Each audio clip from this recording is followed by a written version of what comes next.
Traveling to a new place can be hard, even if just for a few days.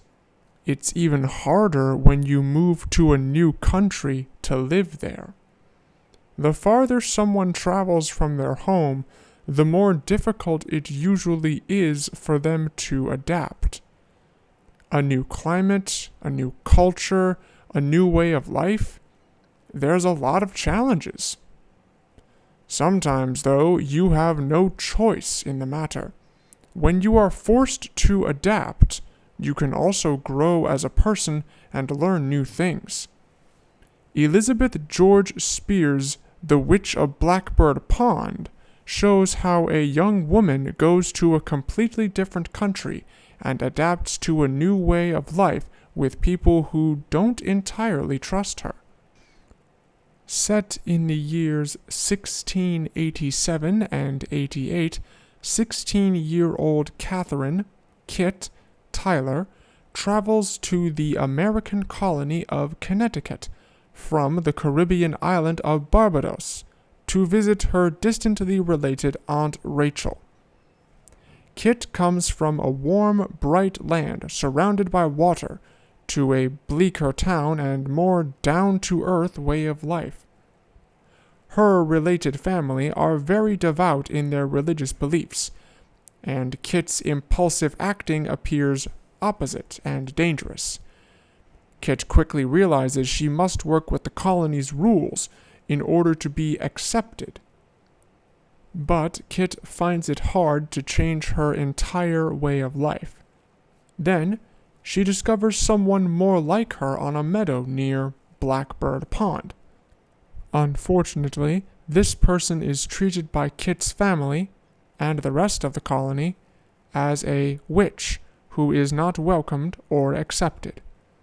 Will Kit choose to ignore this woman like the others, or act differently once again to make a new friend? This novel was first published in 1958, but the issues Kit faces can easily be connected to modern day.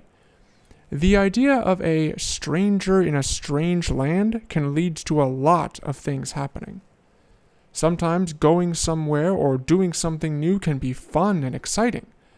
Other times it can be dangerous and frightening. The reader sees how Kit feels with each new circumstance, whether good or bad.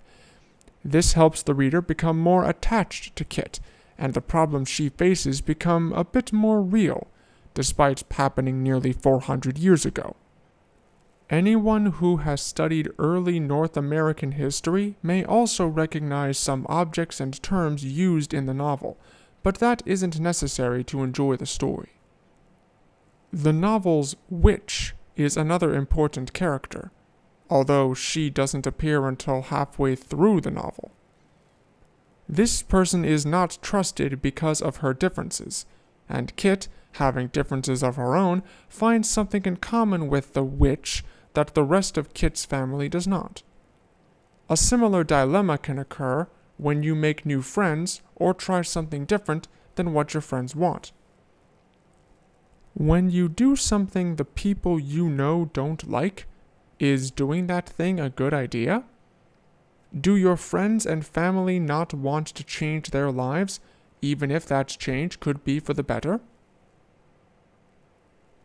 The Witch of Blackbird Pond uses 249 pages to describe the changing New England country and Kit's attitude towards her extended family's customs and traditions as the seasons go by.